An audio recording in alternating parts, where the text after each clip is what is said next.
टुन्नी ससुराल में बहुत से सपने सजा कर आई थी। सोचा था बंटी की नौकरी है, अच्छा घर है, जो तंगी मायके में देखी है वो ससुराल में नहीं देखने को मिलेगी। छोटा परिवार है, बंटी की 2 बहनें और एक माँ है, पिताजी थे ही नहीं।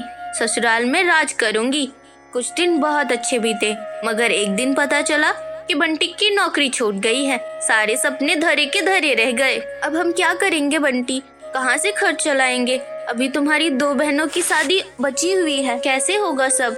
क्या करूं टूनी, कंपनी घाटे में चल रही थी, इसीलिए बंद हो गई।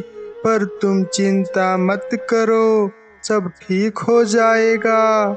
2 साल बीत गए, मगर बंटी को कहीं काम नहीं मिला। जो जमा पूंजी थी उससे एक बहन की शादी कर दी। कुछ दिनों बाद टुन्नी को एक बेटी हुई। टुन्नी की चिंता और बढ़ने लगी। बंटी अब हमारी बेटी हो गई है, अपनी इच्छाओं को तो मार भी लूं, पर बच्चे की जरूरतों का क्या, वो तो पूरी करनी ही पड़ेगी ना। जानता हूँ, कोशिश तो कर रहा हूँ ना। इसी तरह 1 साल और बीत गए। टुन्नी ने एक और बेटी को जन्म दिया। बंटी की माँ बोली, बंटी तेरी एक बहन की शादी हो गई है, मगर बेटा एक बहन और बची हुई है, उसका क्या होगा? माँ, ये घोंसला बेच देते हैं, कुछ दिन किराए पर रह लेंगे। मैं क्या करूँ माँ, दिन रात कोशिश में लगा रहता हूँ, पर कहीं काम ही नहीं मिल रहा है। बंटी बहन के लिए घोंसला बेच रहे हो, हमारी भी 2 बेटियां हो गई हैं, उनके लिए क्या बेचोगे? टूनी, मैं पढ़ा लिखा हूँ, तुम क्या सोचती हो कि मैं अब ठेला लगाऊंगा? ये मुझसे नहीं होगा। टुन्नी रोने लगी और बोली, तो क्या मैं अपने बच्चे के लिए 10 रुपए के अनाज के लिए भी तरसती रहूं? दाने के लिए बच्चियां रोती रहती हैं, क्या पानी से उनका पेट भरती रहूं? जब तक कोई नौकरी नहीं मिल जाती तब तक कुछ नहीं कर सकते क्या, या मुझे ही काम करना पड़ेगा? नहीं, हमारे घर की बहू बेटियां बाहर काम नहीं करती। टुन्नी बहुत दुखी रहने लगी।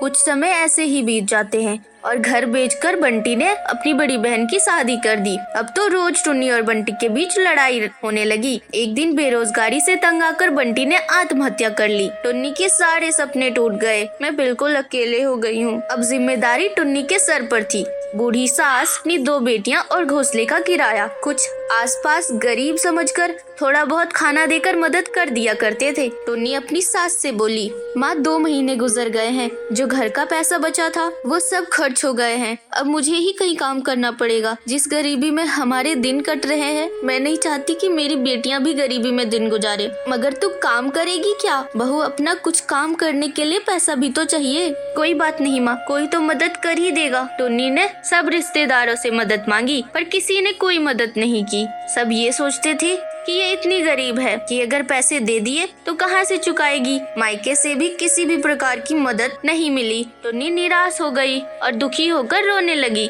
मैं अपने बच्चों को भूखा नहीं मरने दूंगी, कुछ न कुछ करूंगी। इतने पैसे मैं कहाँ से लाऊं? एक दिन उसे उसके जंगल की चिंकी बुलबुल मिली। बचपन में वो दोनों साथ खेला करती थी। टुन्नी, कैसी हो तुम, और यहाँ कैसे? चिंकी, मैं ठीक हूँ, यहाँ पास में ही मेरे किराए का घर है जहाँ पर मैं रहती हूँ। मगर तुम्हारे पति की तो नौकरी थी ना, फिर किराए के घर पे कैसे?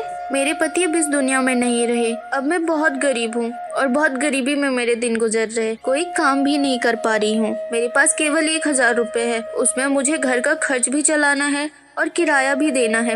मेरी सास बूढ़ी है और मेरी 2 बेटियां भी है। कोई सहारा नहीं दे रहा, सबने साथ छोड़ दिया। कैसे कर पाऊंगी इतने सारे काम? मेरे पास तो पैसे भी नहीं है। इतनी चिंता मत करो टुन्नी, तुम चलो मेरे साथ, ये मेरी ही दुकान है। टुन्नी, मैं फ्री में देकर तुम्हारे आत्मसम्मान को ठेस नहीं पहुंचाना चाहती, इसलिए मैं ये 1000 रुपए ले रही हूँ और तुमको इतनी सारी चूड़ियाँ दे रही हूँ। बाजार में इनकी कीमत बहुत ज्यादा है, मैं तुम्हें इसे आधे रेट में दे रही हूँ, लेकिन तुम इन चूड़ियों को 20 रुपए दर्जन बेचना। ये बहुत सुंदर चूड़ियां हैं, पहले कम में बेचना और जैसे ही मुनाफा दिखाई दे 30 रुपए दर्जन बेचने लग जाना। टुन्नी बहुत खुश हुई। उसकी सारी परेशानियों का हल जो मिल गया था, वो चूड़ियां बेचने लगी। चूड़ी ले लो, चूड़ी ले लो, रंग बिरंगे चूड़ी ले लो, चूड़ी ले लो, चूड़ी ले लो, रंग बिरंगे चूड़ी ले लो। वो डाल चूड़ियां बेचती और बीच बीच में आकर अपनी बेटियों को भी देख लेती थी। आसपास के पक्षी उसे गरीब समझकर मोल भाव भी नहीं करते थे। सबको उनकी चूड़ियाँ बहुत पसंद आने लगी और उसकी खूब बिक्री होने लगी। चूड़ियाँ तो टुन्नी के पास ही सुंदर मिलती है, उसी से खरीदेंगे। तीज त्योहार या किसी भी पर्व में उसकी ही चूड़ियाँ खूब बिकती थी, जिससे कि उसकी कमाई अच्छी होने लगी। इस तरह 1 साल गुजर गए।